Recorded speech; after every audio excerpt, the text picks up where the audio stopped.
Give me a hell yeah. Let me talk to you. Deuce and Mo. Deuce and Mo. Deuce and Mo. They tell you what they know. Do it for Deuce and Mo. Deuce and Mo. Hey. Do it for Deuce and Mo. When it comes to the Kings, it's my favorite show. Do it for Deuce and Mo. Deuce and Mo. Hey. Do it for Deuce and Mo. When it comes to the Kings. Big hopes and dreams as we cover our kings. Never cover the kingdom, but we loving our kings. And we covered your prayers as we doing our thing. Big Deuce with the par, Lil Mo on the screen. Solo or together, still do it for team.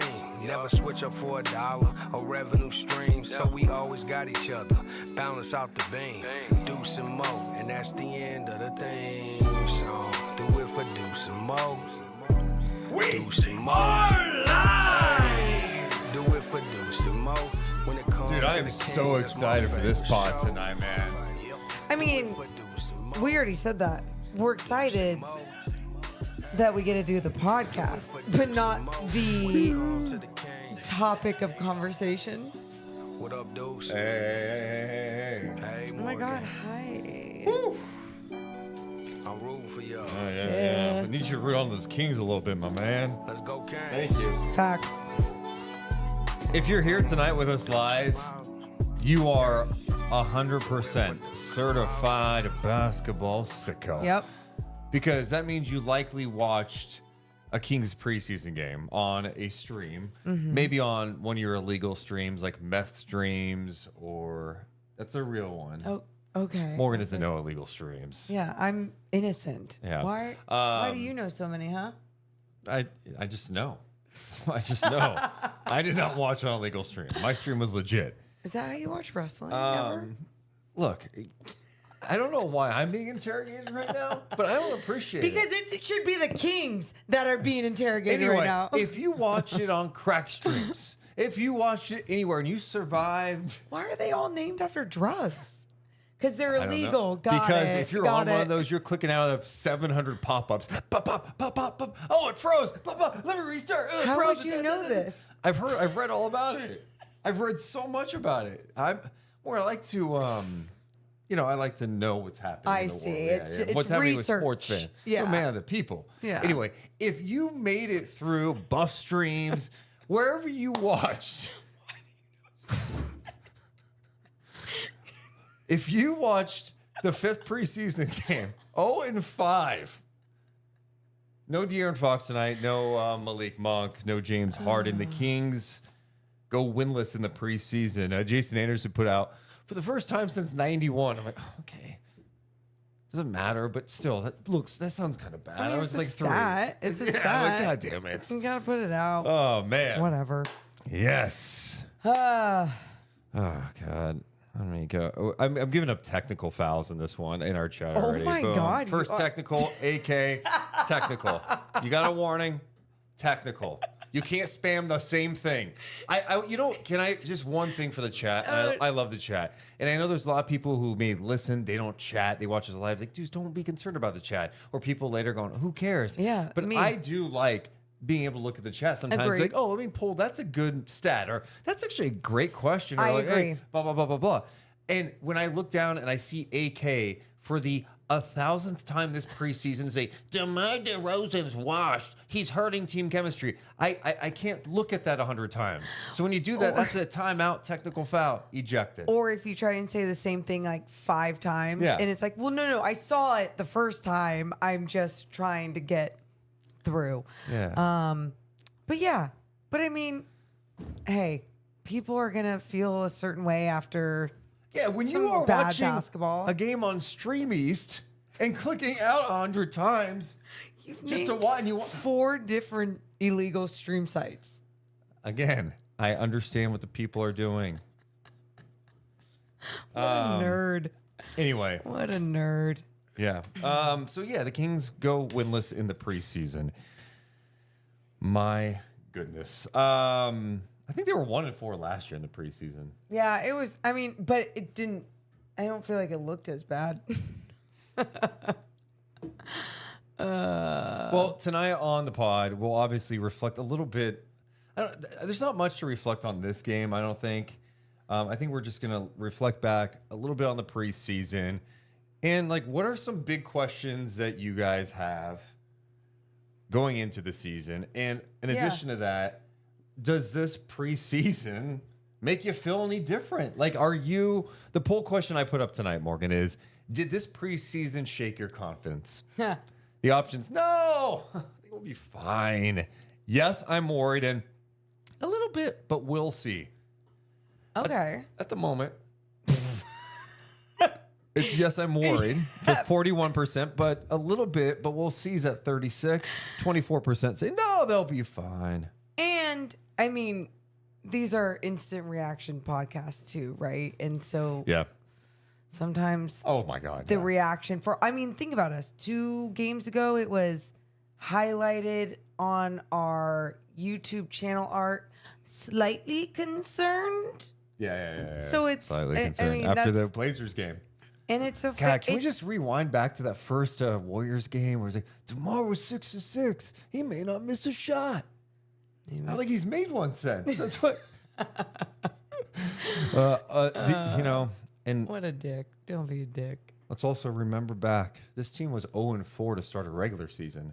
And then my grandma died. And then the season just turned around. The Kings won 48 games. These are stats. These are things we got to remember. Your grandma can't die again. So what are we going to do? At this point, I would look into technology No. to revive Oh, I thought you were and gonna say- have her again. And bury her or whatever. All right. We're having dark thoughts. Yes, we Let are. it be. Double A says I miss Harrison Barnes. Kings fans you don't switch up on me now. Because I remember looking at the chat the last 2 years. No one had anything nice to say about that man. You got a grandpa, Jordan asked. He's dead too. Oh, Dead. Dead. He's dead. wait. Oh, what about Deuce's mom? Oh, Dead to me. Okay, we're just having fun. Final Morgan's preseason game. grandpa? Shit. Dead as well. Dead. Okay, well, Expired. I think expired is the way to go. Okay. they would think this is funny. The Kings season? Alive. Oh, We're thank good. God. Okay. It's alive. Okay. Ah! All right, let's have some fun. We got the funnies out. Deuce and Mo, we're coming down 3, 2, 1. Hit my music. Deuce and Mo. Deuce and Mo, Deuce and Mo. They tell you what they know. Deuce and Mo, Deuce and Mo, Deuce and Mo. The podcast that you know. Hey, welcome into the Deuce and Mo podcast. We are recording this way too late on a Thursday night. The final preseason game is all over. 5 games of preseason basketball for the Kings and 0 wins to show from it. Tonight, they wrap things up at the Intuit Dome against a Clippers team playing without James Harden. Kawhi Leonard not playing either. Kings were without De'Aaron Fox. He was resting. Malik Monk banged up a bit. He missed the game too, and the Kings missed everything. Oh. They shot 34% in this game. They were 12 of 46 from downtown. They lose to the Clippers 113-91. How much time do we spend on this actual game? I don't know. You basketball sickos are listening to a podcast evaluating preseason basketball, and that makes me love you because I'm a basketball sicko too. We'll talk a little bit about this game. And then let's big picture stuff. Like, what are our big questions headed into the Kings season? Concerns, questions, whatever you want to say. And does this preseason shake your confidence at all? Those are all things we're going to hit tonight on the podcast. Morgan Reagan, how you doing? I'm glad that we're at this point of the night.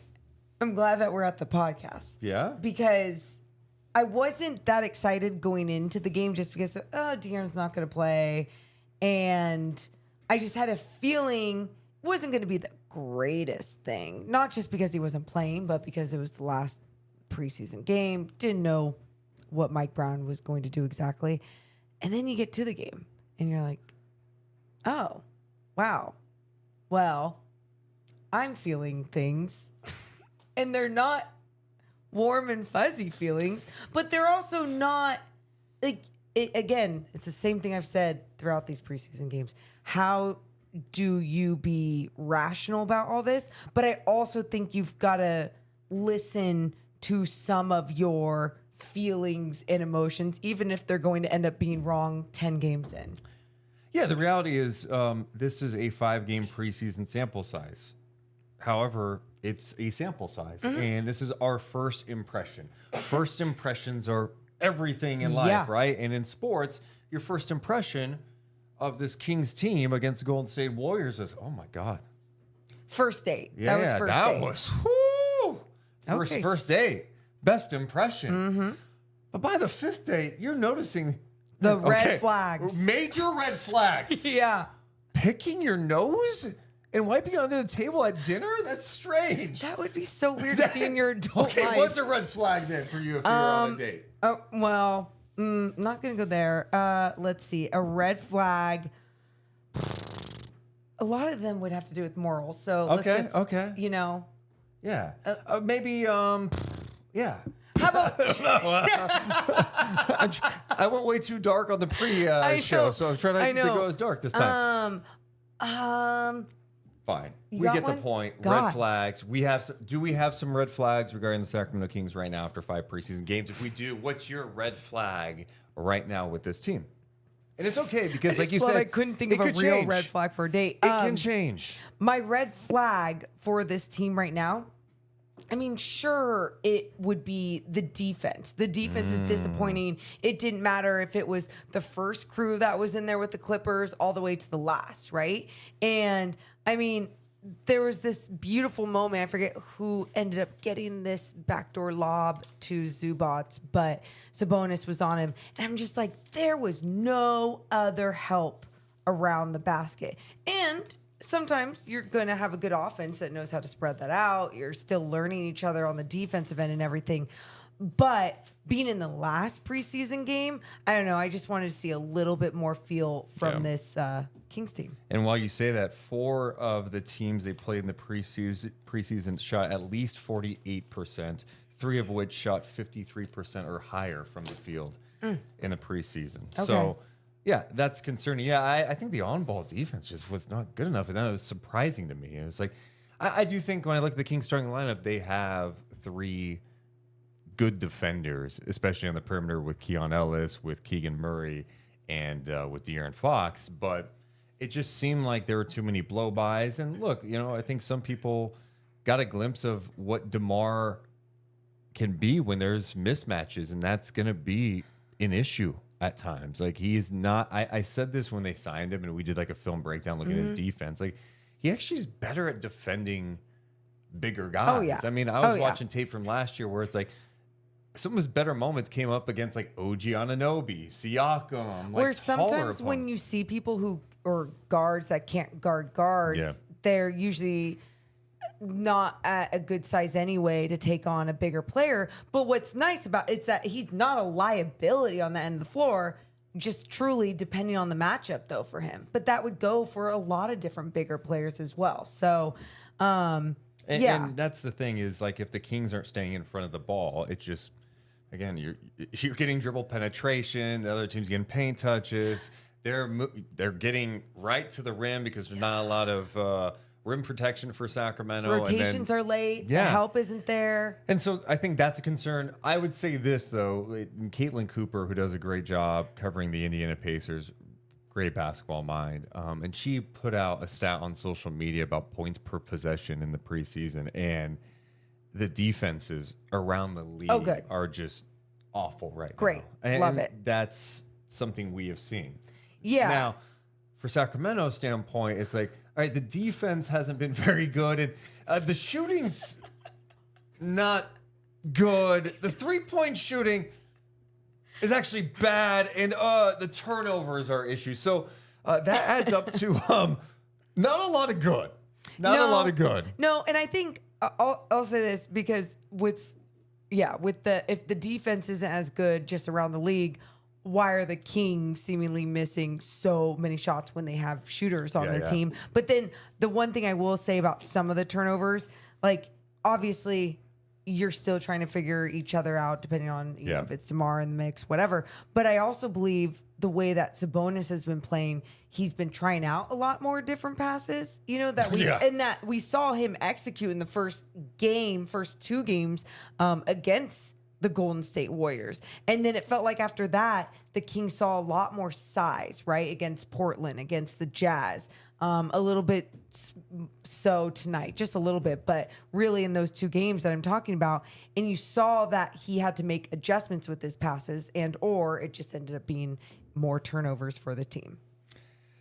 Yeah, it was not pretty. And I would say the other thing, and going back to the defense for a second, you're also in a situation where some of the guys they were playing off the bench, at least in the early going of the preseason, first few games, like we're talking about like a lot of young guys. And it's not like I'm not trying to be disrespectful, but the guys that were playing off their bench for the first few games of the preseason are guys that aren't getting run with them in all likelihood this year, right? Yeah. Like when you look up and down, Mason Jones, Colby Jones, Isaac Jones, Boogie Ellis, Scal, Broderick Thomas not going to be on the team, right? Terry Taylor, Isaiah Crawford, young guy. Like those guys aren't playing for you, yet they're playing significant minutes and sometimes playing out there with the starters. And how many times you saw a defensive break? It takes one person to mess up something defensively, and then your shit gets all out of whack. Sure. And I think you saw that a lot. And, the same goes with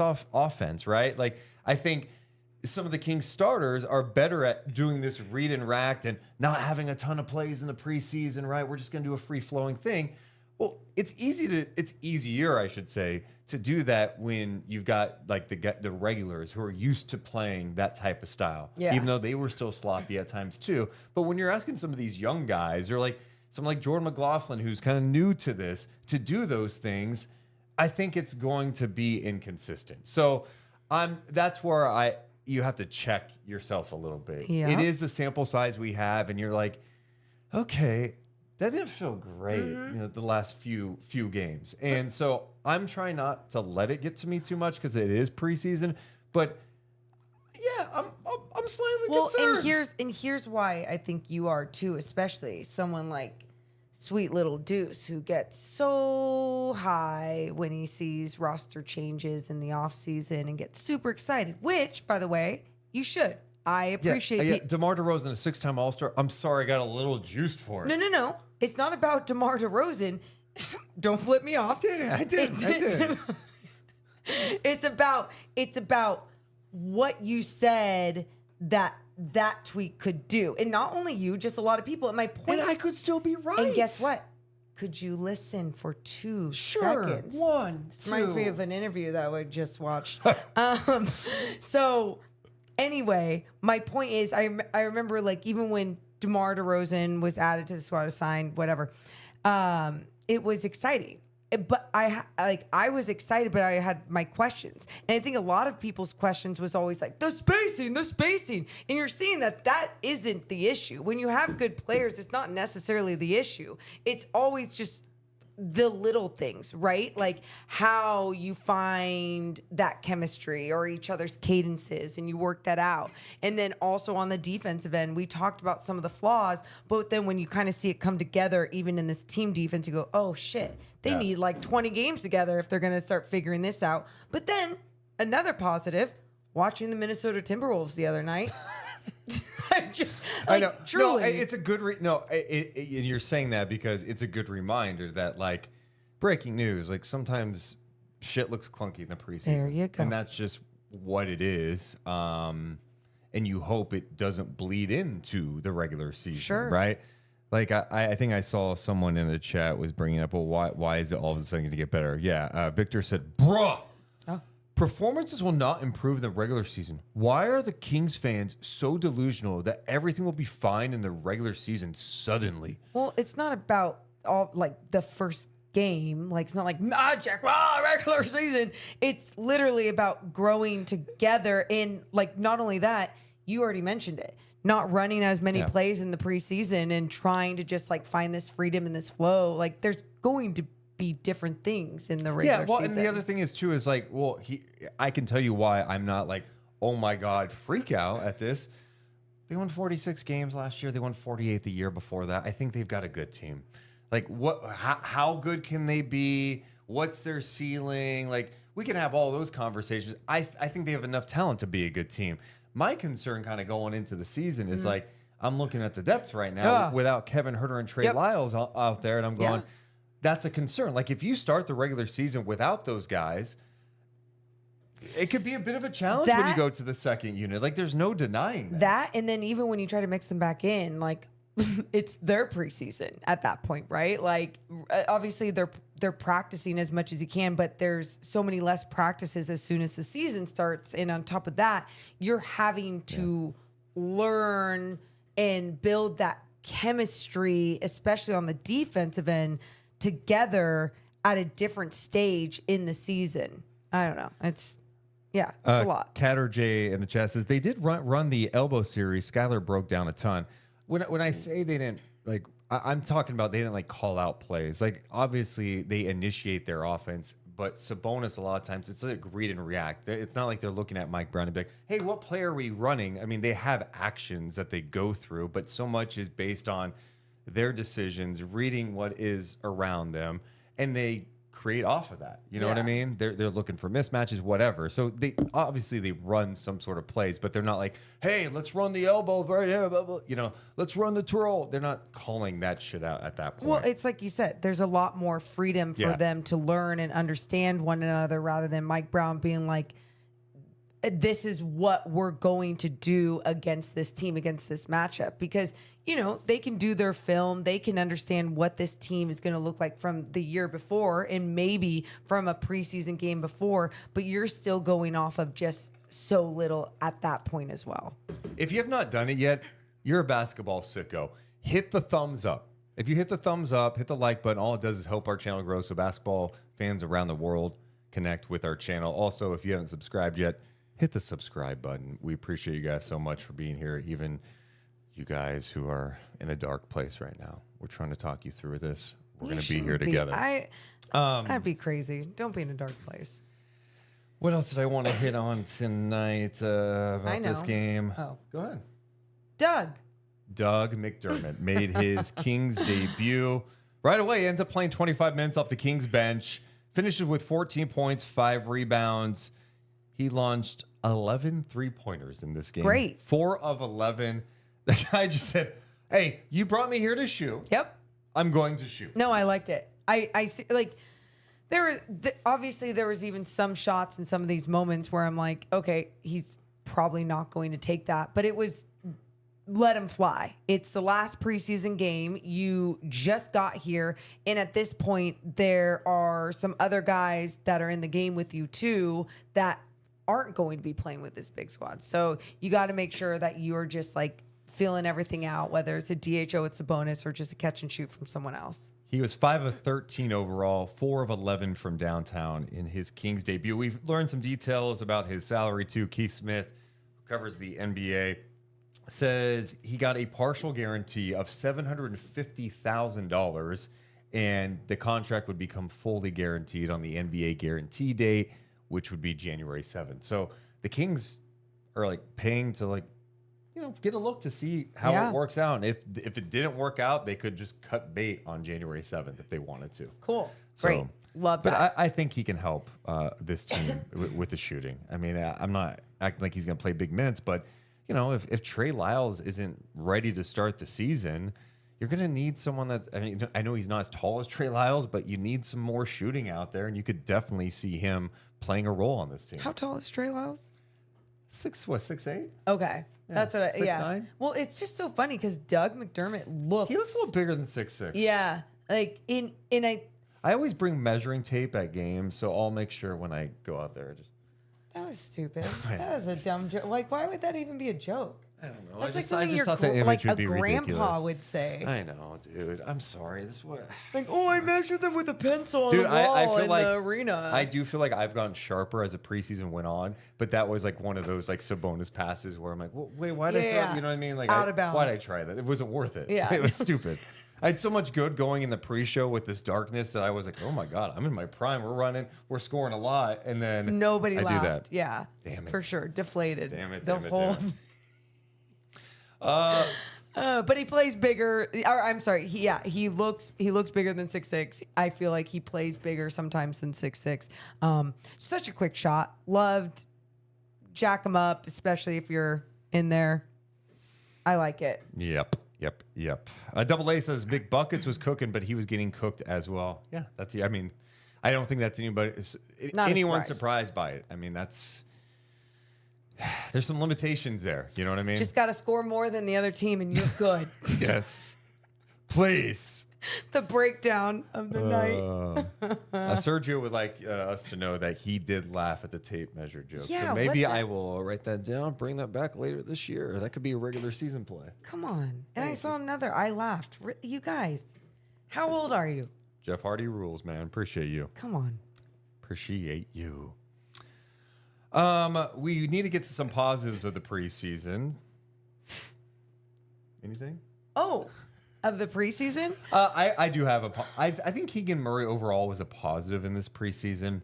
That's fair. But then I add a caveat of, damn, he had the one game where he's 5 of 11, but besides that, like he didn't knock down threes consistently. That was a team wide issue. He was 1 of 8 from 3 tonight. But I thought defensively, he was probably the most consistent guy. I actually liked some of the stuff he had early in this game, too. Yeah, I think I agree with that being overall preseason. I go back to after the first game with DeMar DeRozan being perfect from the field and having this fantastic feeling of, oh, shit, this is what it can look like. I hope it can look like, obviously not a perfect game, but even tonight, when he's missing some of his shots, I'm just like, ooh. Like, every guy, Domas, missing bunnies. Like, everyone was just missing all these shots, and I'm like, what is up online? I think I saw at one point, Domas started like 1 of 6 from the field, and his one make was actually a mid-range shot.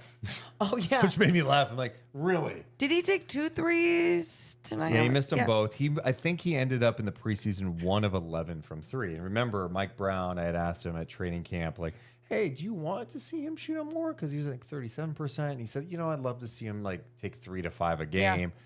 1 for 11 in 5 games in preseason. But no, that's okay. I remember, I think it was last year, De'Aaron was kind of doing the same thing, or even in the beginning of the regular season, where he was missing a lot of threes, and then he kept shooting them. And a couple of the ones he took tonight, I thought looked good. Like I was That's like, what I'm they're saying. good You looks. got to. You have to take him. You missed him. Now You got to. I'm glad he wasn't passing up mid-range shots in the preseason. That was something I noticed from Sabonis, where it was like, no, he was Confident. taking them, and it felt like, I mean, I don't have the final numbers of his mid-range shots, but I think he did. He shot it pretty well from the mid-range. That's another positive. So thing. that's a positive. Yeah.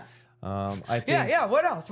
I think DeMar DeRozan's playmaking, like even tonight, he had a nice pick and roll sequence. Just gave Sabonis a dime. I thought that was really encouraging. Jordan McLaughlin. I think Wasn't as good tonight. No, but I think for me, just seeing him even get in the preseason, I was just like, I think ultimately it's going to be an upgrade for this team compared to what their roster was last season. Over Davion, you're saying? Yeah, I do. I just think, even though it's like obviously Davion with that skill set of on-ball defense, just absolutely spectacular. But then you kind of found that in Keon, and now you have someone in Jordan who I feel like can maybe add a little bit more offense, playmaking, getting to the rim, shooting. I don't know, but we'll see. It was My only very thing small. with Jordan, it was the same thing with Davion. I'm just talking about like short guys, you know, and that's my thing in this league. Like if you are under 6 foot, I get it. like there's just bigger guards, and you could play good defense, and But they're just you- going to score over the top of you you. That's say what's that- that's a challenge. You say that with that size alone, but that's happening even with the bigger guys out there, with DeMar, with Doug McDermott. Like they're just the personnel defensively is not going to be great. So what can Mike Brown bring out of people when it comes to a team defense? It's going to take a lot of discipline from these guys and really talking it up. It's gonna when the league lifts this regulation that Monty's had to deal with the last 3 years, right? Where he's not allowed to like acquire anyone over 6'8", 6'9". Like when that gets lifted, like at the wing spot, I think things open up for Sacramento. That was kind of funny. I mean, it was better, relevant. Thank you. Yeah. It wasn't smooth, but I got to And the I point. knew where you're going because I could see in your face. I'm like, oh, this isn't real. I hope that gets lifted. Every team's bigger. Every team except the Golden State Warriors. And what do you know? You look good against the Warriors. That's the only team. I know. Oh, I know. man.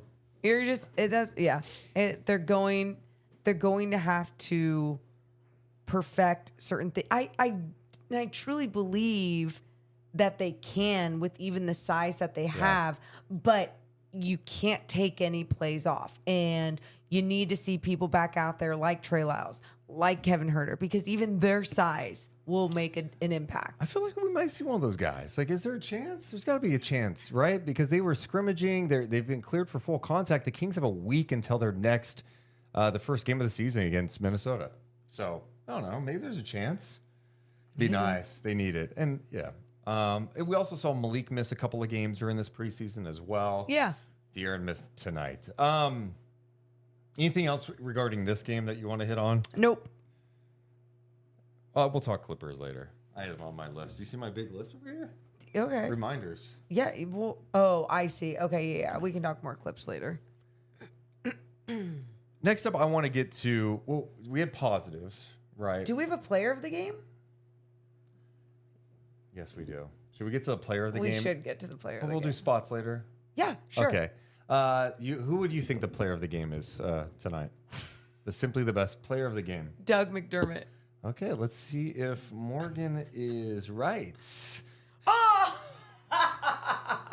Simply the best player of the game tonight is the G-Man Gary Gerald, who called all 48 minutes of this awful, putrid 5th preseason game. Not only did he call all 48 minutes, the G-Man Gary Gerald has called 40 years of Kings basketball, going into his 40th season. He has called 10 winning seasons during that span. This guy deserves it. He was by himself at the Intuit Dome, trying to make what was at one point a massive 27-point lead for the Clippers interesting. Simply the best player of the game tonight, the G-Man. Yeah, Gary G-Man. Gerald. That is presented by our friends over at Northwest Exteriors. All right, you got me there. Good bit. Yeah, great bit. Doug was a candidate at one point, and I was like, I can't do that tonight. Giving I'm it to sorry. G-Man makes sense. Yeah, because G-Man Leave had her some alone, lines. too. Going into the fourth, G-Man was like, 12 minutes left of this nightmare coming up. Oh, classic G-Man. I mean, he wasn't wrong.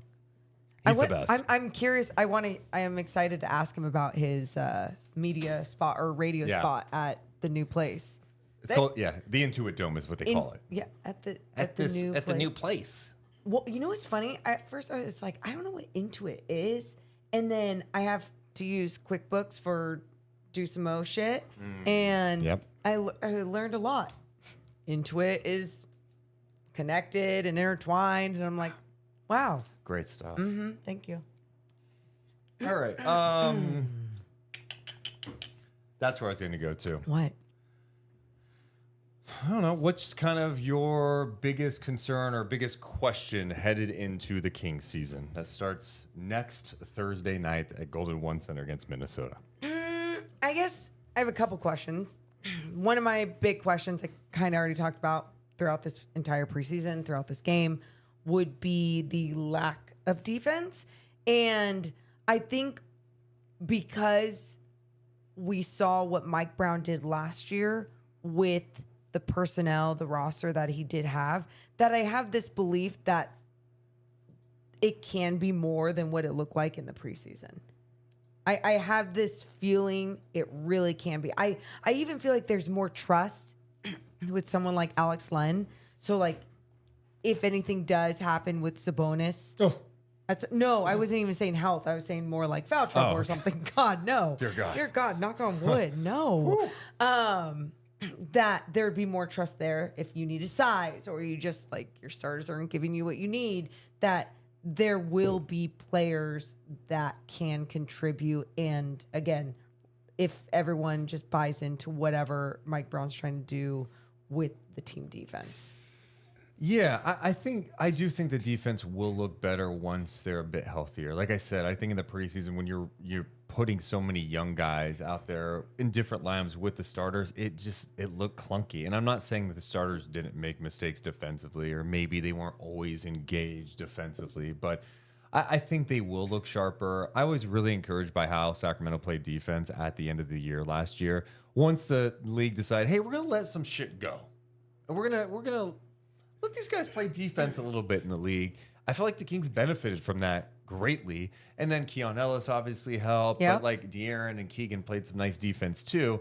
And they were able to really be a strong defensive team at the end of the season. So is that achievable again this year? I don't see why not. I don't either. But they need the other guy. They have to have the other guys involved too. Yeah. Right? They have to have a healthier group because the depth they have behind, you know, a Trey Lyles and Kevin Hurt, I mean, that's lacking, and that's going to be very challenging. What are your questions? I think the shooting one is interesting. I know we had talked about that earlier. They did not shoot the ball well at all in the preseason. No. I mean, and let's just talk about the three-point shooting. Tonight, 12 of 46, 26%. Yeah, no, totally cool. And I feel like I have to note this every time. They're without Kevin Huerter, Trey Lyles, De'Aaron Fox, Malik Monk. I mean, those guys shoot threes, okay? But absolutely. Nonetheless, 12 of 46. This one is hard to believe. Their first preseason game against the Warriors, they were 7 of 27. That's about 26%. Oh, good. They're consistent with that. The second game against the Warriors, 13 of 46, 28%. Consistency. Okay, under 30. Okay. And oh, dear God. I forgot about this one. Portland, they were 5 of 28 from 3. That's 17.9%. Jesus, are we sure we have the right box scores? These are finals? Yeah, okay. Yeah. And then you got the game against Utah, 10 of 38, 26%. So Morgan, there was not one game in the preseason that they shot over 28%. Okay. And here's the thing: you Don't go, well, make our shots. teams just are they locking them down, man? What's going on? Well, I thought they got open looks, and They I did. don't have the official Open shot data, the NBA's tracking does not keep track of that during the preseason for whatever reason. So you think that's concerning? Here's what I'm not saying it's concerning just because of that. I'm going to rewind to something last year. Okay. The Kings' first season with Mike Brown, when they had the best offensive rating in NBA history. So fun. Everyone had career years shooting threes. Harrison Barnes has been consistent 40%. He's no longer here. Yeah. Like that guy in Sacramento was 38 to 40% every single year. You knew he was going to knock down the corner three. That year, I don't know Terrence Davis's foul numbers, but Terrence Davis knocked down some threes. Fair. I know Kevin Huerter shot over 40% from three, made over 200 threes. Yep. It was a career year. Keegan Murray, it was his rookie year, yeah. but he set the rookie record for most made threes in a season, 40%. Trey Lyles, his three-point percentage had to have been close to a career high that year. Now I'm going to pull it up because it's the last preseason night chat, and I'm going to look it up on the fly. Trey Lyles, in his first year of Sacramento, 36%. Well, I mean, my point is, a lot of those guys had like career years, and then those guys dipped, right? Now, are they more like the players they were in the first year under Mike Brown or last year when Kevin Huerter dipped? Kevin Huerter, I go, you know what? Track record he's done in this league. I think he's more of like a 38 to 40% three-point shooter. Keegan, I don't know. Like, Keegan, I saw him shoot 40% from three, but now he's got more responsibility than ever. He's defending. Like, it doesn't seem like his shot has been as consistent as it was his rookie year. That goes back to last year, shooting 35%.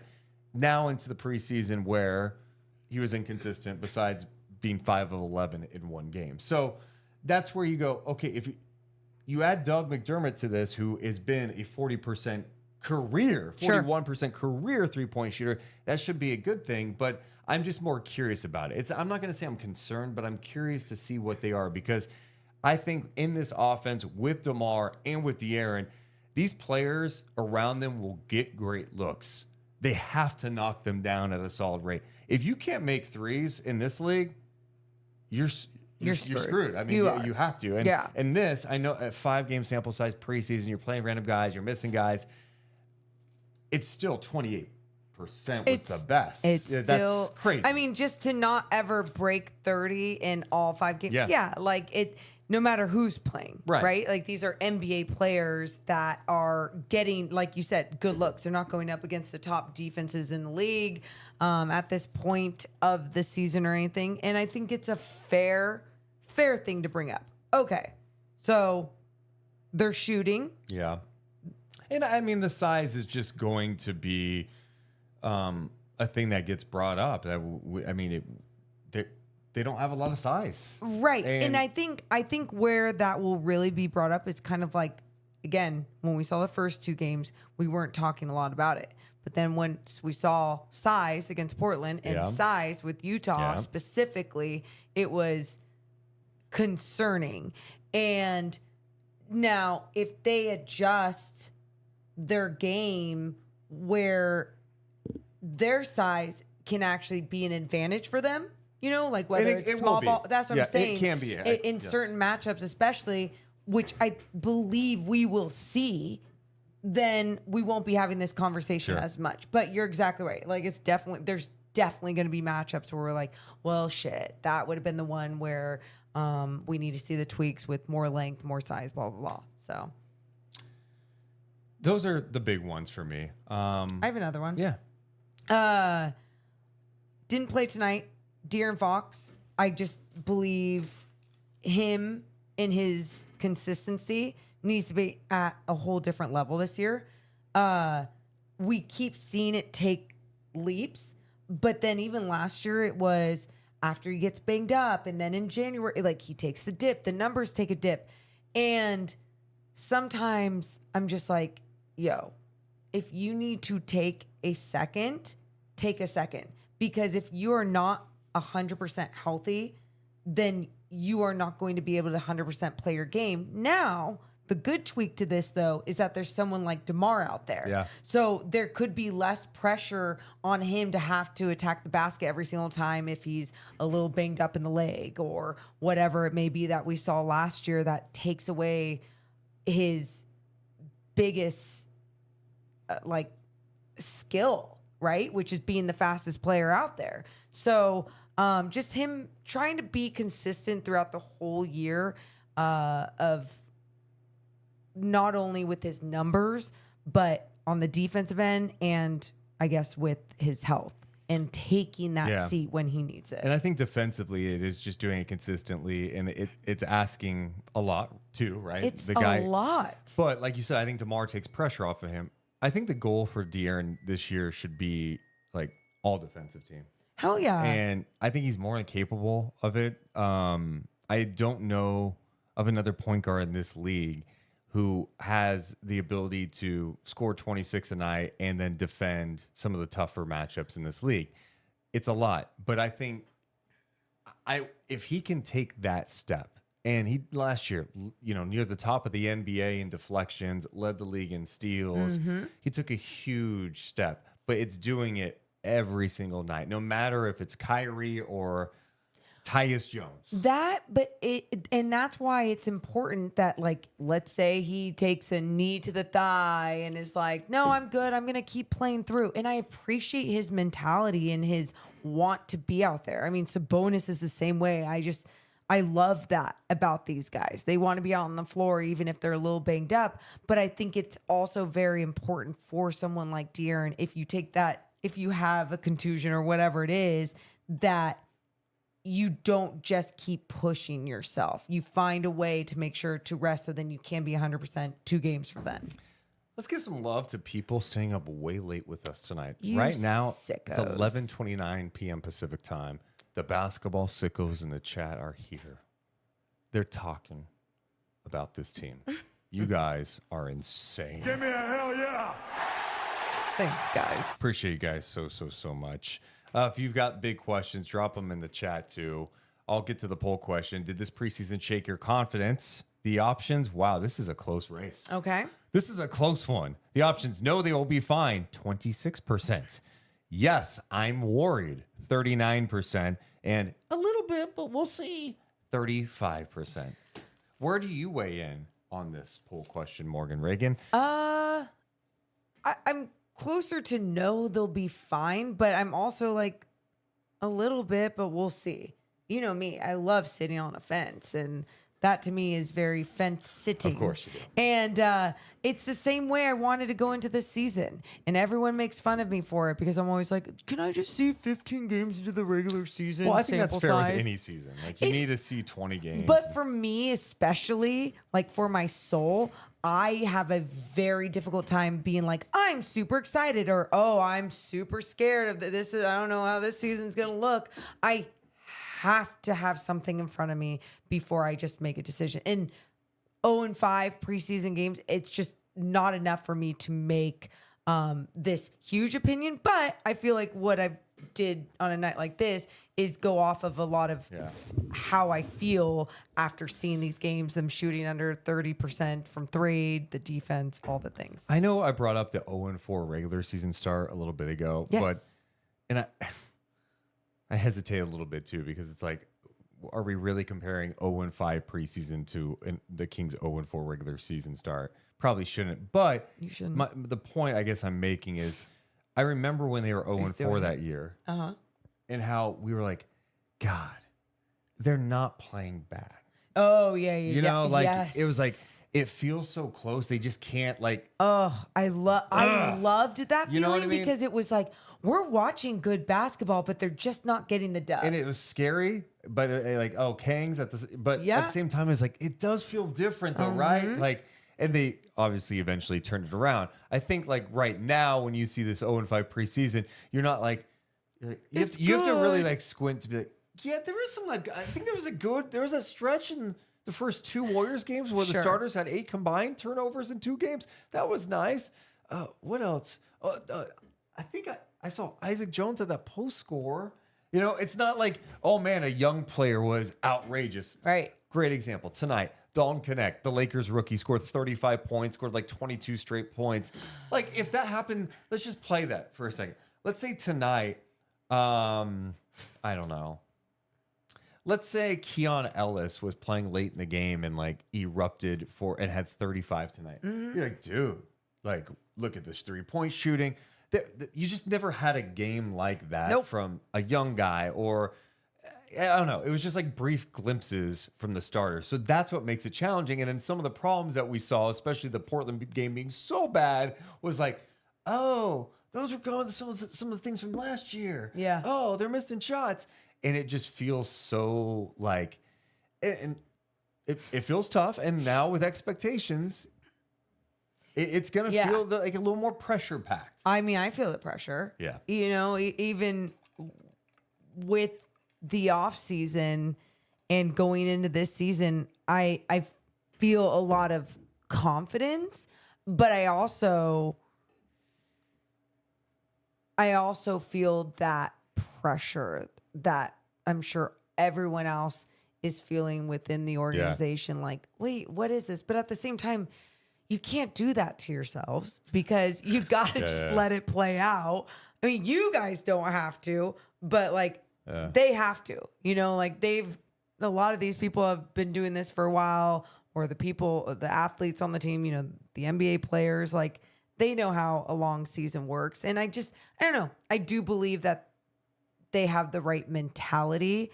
I just need to see it now, see it all come together. Let's talk more about that coming up.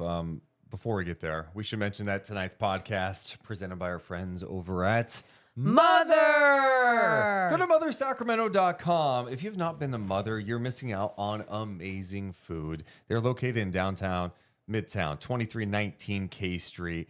And talk about representing Sacramento to the fullest with their love for the Kings, their love for the city. Hell yeah. And the love that they pour into making food. Dude, they've won national and local awards. One of the national awards being obviously a Michelin bib. Yep. And you just think about... They don't just hand out Michelin bibs. They don't. And I just think about like, there's some good food in Sacramento.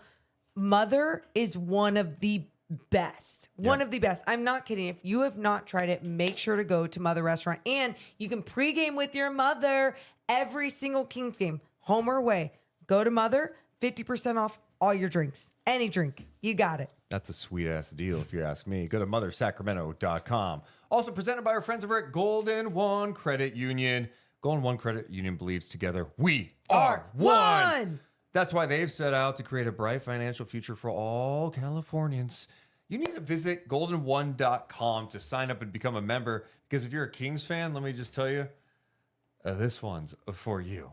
Golden One is the official credit union of the Sacramento Kings, and they have amazing discounts for Golden One members, up to 50% off Kings home games through Golden One's online discount ticket portal. So why wouldn't you be at one? It doesn't make any sense. I mean, you see it, and then they go, okay, everybody, if you are a member, raise your card up in the air, and then like Fresh runs up to wherever and then upgrades someone's seats. Like there's so many things that you get if you are a Golden One Credit Union member. So sign up today. Become a member at goldenone.com.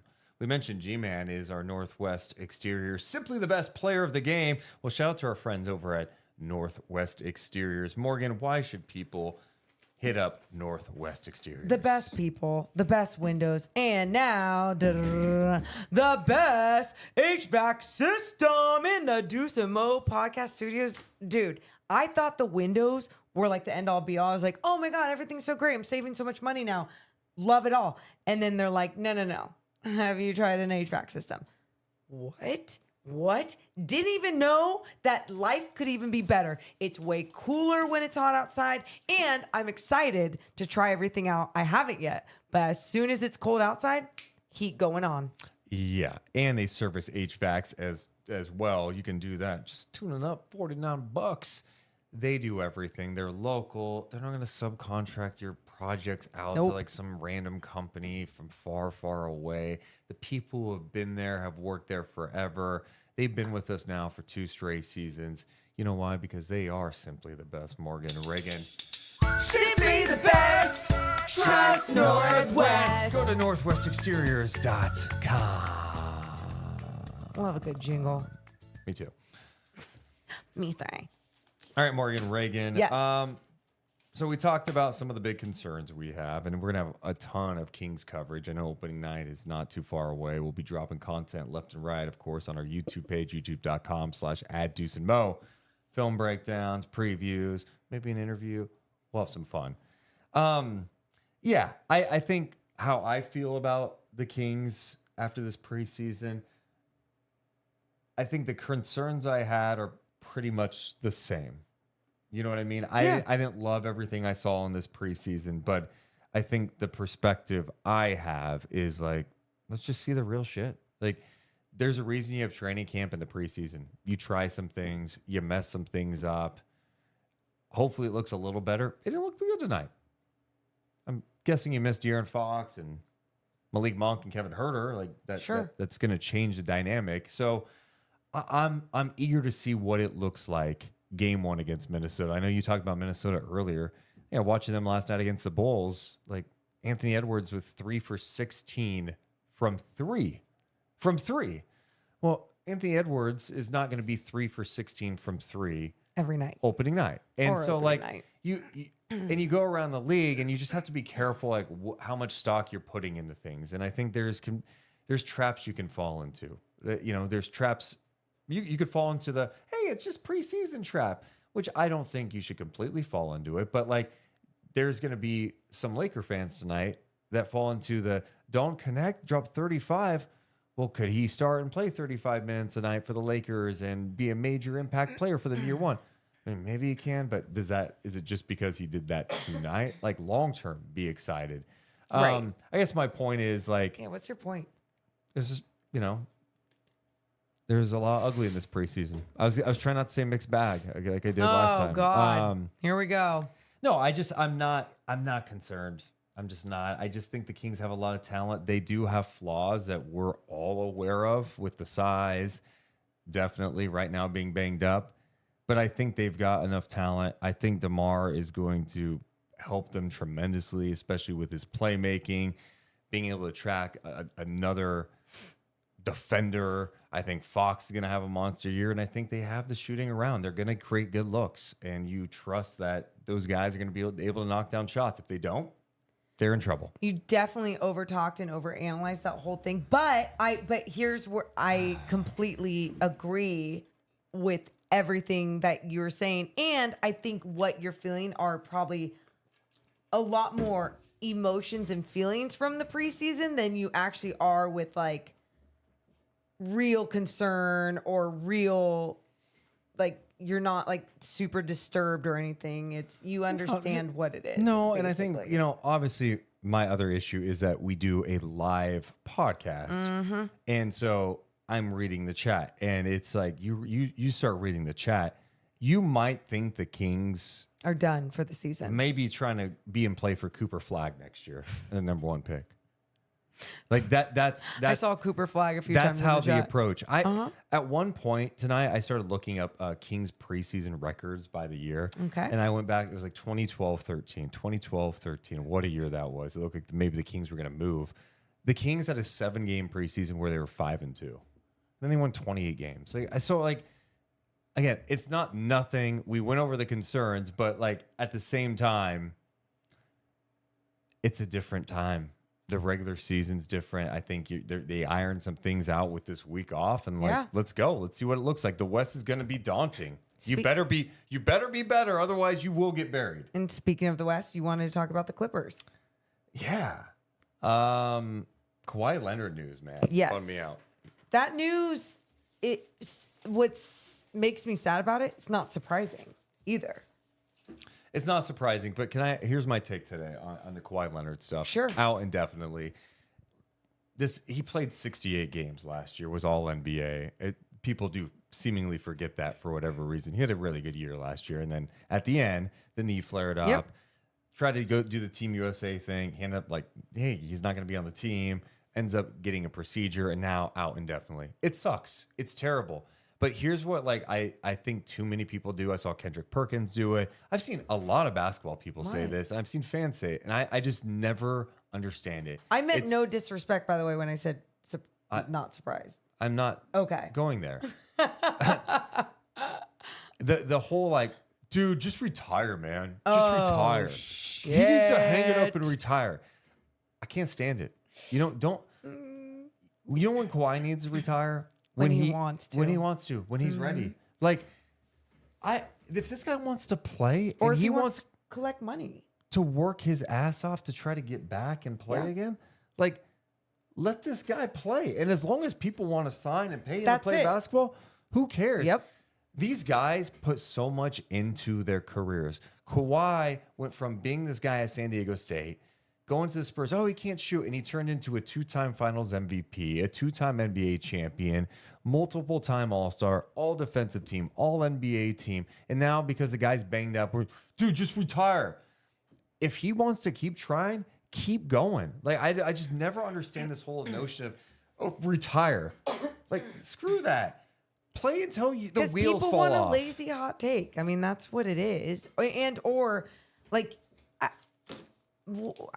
call it a lazy hot take. I just think it is so weird to have such a strong take on someone else's life. Because it's not like it's just a job. It's literally that person's life, right? Like when you are a professional athlete, the work you're putting in and or the surgery you're getting on your body to get better, to keep playing. Like, it's just a very strong opinion to take on someone's life. And I just think it's a little disrespectful, but whatever. And on the flip side, I wouldn't be surprised if people said the same thing about Lonzo Ball. And shout out to Lonzo Ball, who got back on the floor for the first time in 2 years last night when Chicago played Minnesota, got into double figures, looked pretty good.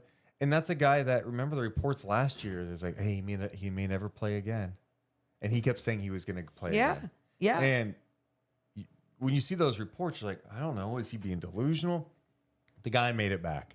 That's a win, dude. And so it was really cool to see that moment. It totally is. It totally is. And I mean, you could even go to someone like Ben Simmons, who every single year you're expecting something different and people will get frustrated with him.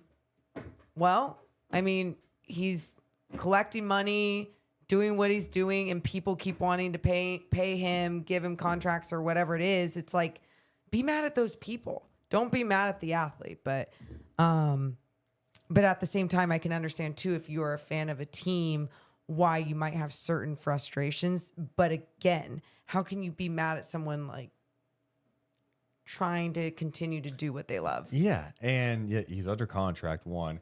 The Clippers thing is just crazy in general. I mean, if you want to be critical of anything, it's like, why did you give him a new deal based on like his history? Mm-hmm. Well, you did that because you thought you were thinking ticket sales with the new arena.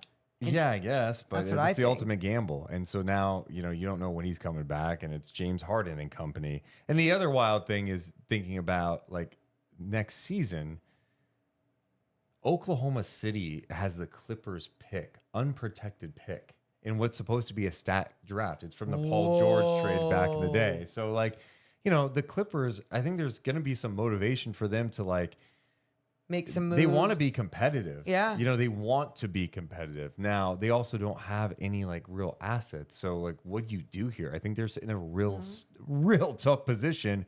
But I think everybody in the NBA outside of Oklahoma City should be rooting for the Clippers this year to not be a team that is close to getting the number one pick. Well, they beat the Kings tonight. So yeah, go that's Clips. a good point.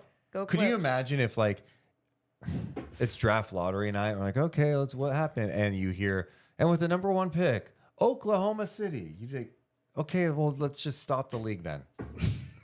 Like, great. Everyone just give up. Yeah, cool. They get Cooper Flagg or Ace Bailey. I think that's his name. I saw him tonight.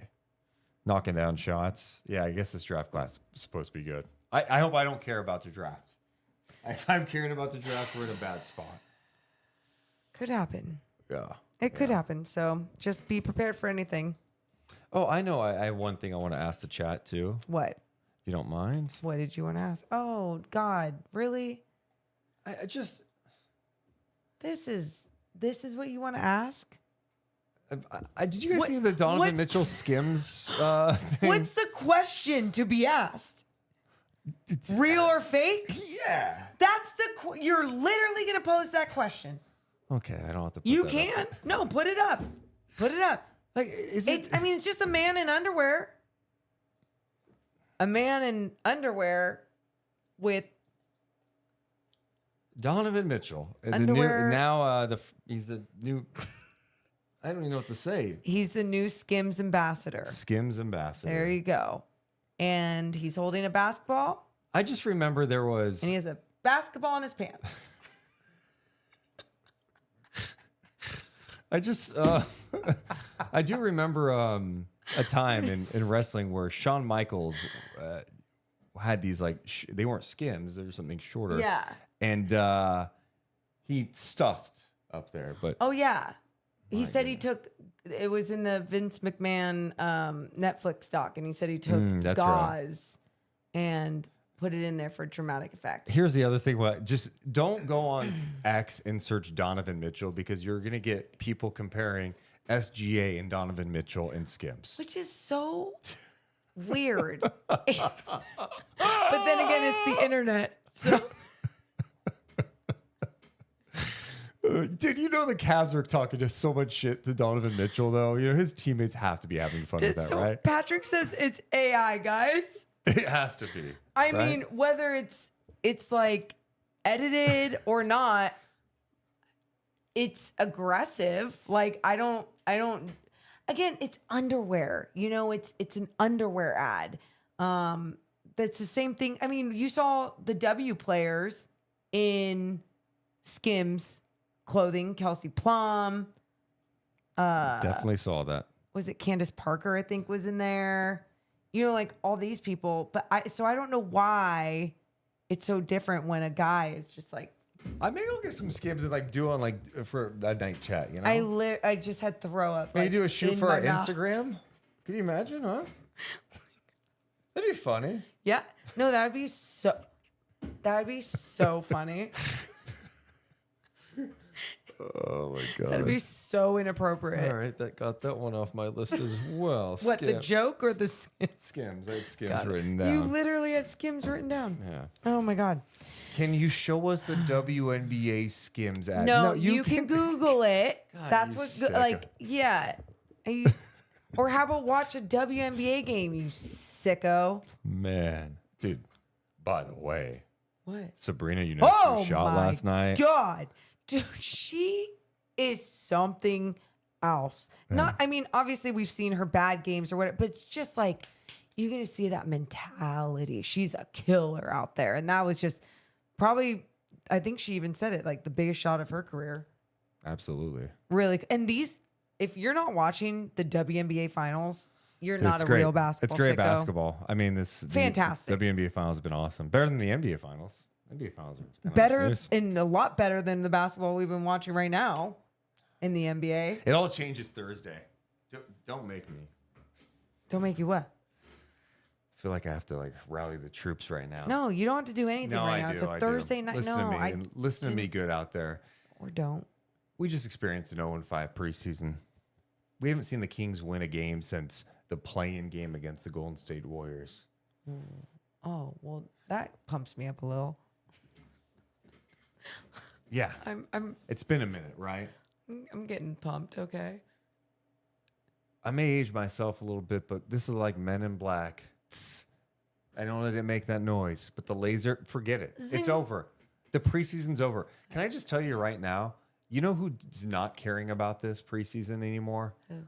Those players. Yeah. You know what they're thinking about? We gotta get in the gym tomorrow. Let's start playing. Let's get it going. Yeah. Let's get ready for opening night when it really matters. They're gonna be ready to go October 24th. They understand the mission ahead. DeMar DeRozan didn't come here to fart around and win 32 games in Sacramento. De'Aaron Fox is in the prime of his career. Sabonis is coming off a hell of a year. Keegan Murray is ready to rise. Keon, out of nowhere last year, becomes an impactful player that got the Kings defense going in a positive direction. De'Aaron Fox took a step as a defender. Keegan went from being hunted year one to being able to defend guards in year two. And this year he's showing he could defend some bigs. He could defend guards. The guy is a stud. The 3-point shots are going to be open this year. Will those guys knock them down? They will. Kevin Huerter's burning that dumbass headband that he decided to retire. Yeah, he didn't. Yeah, okay. Isn't what he called a dumbass headband? Well, you did. Dumb? but- Okay. It's retired. It's done. New mojo. We are back. And the Kings have never lost a game, the next game, following a Deuce and Mo live in-person show. That is an absolute certified fact. The Kings, after our live show, Morgan Reagan, what happened? Game one Against the Kings, Golden State Warriors. Warriors. And what'd they do? Clap that ass. And we are going to be ready for Minnesota. So Okay. I need all you guys, even the naysayers. I need you just in the moment. Let's hit restart, reset. Let's go into October 24th with the mindset of like, all right, I could see this working out. That team last year won 46 games. The team before that won 48. This team can win over 50. Have the goddamn mindset of we're going to do this. If you're thinking bad things now, don't get pre-mad. We went over this. Do not get pre-mad. Don't start going into, woe is me. You're sounding desperate. Kings. No. Let's bring this There you shit go. on. Bring it together. October 24th. It's the Kings. It's Minnesota. I am ready to clap that ass. Good job. You could have ended it after the first clap that ass, but you continued. It's okay. I understand. Because I think deep down you Give me a are hell feeling a yeah. little worried.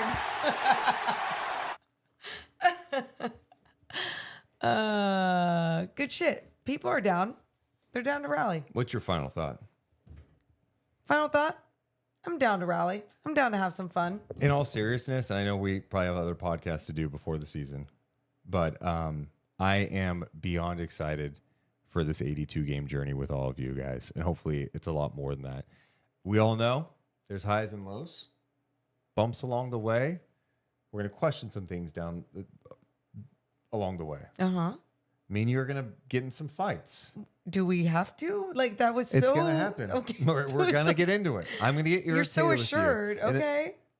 It's going I mean, to you happen. could just be nice, but okay. Oh, it's always me, huh? Let's enjoy this ride together. Seriously. We've been through a lot as Kings fans over the years. I think it's going to be a fun one. Let's enjoy it. We love you guys. But we got to go. You all have a wonderful rest of your night. See ya! Deuce and Mo, Deuce and Mo, Deuce and Mo. They tell you what they know. Deuce and Mo, Deuce and Mo, Deuce and Mo. The podcast that you know.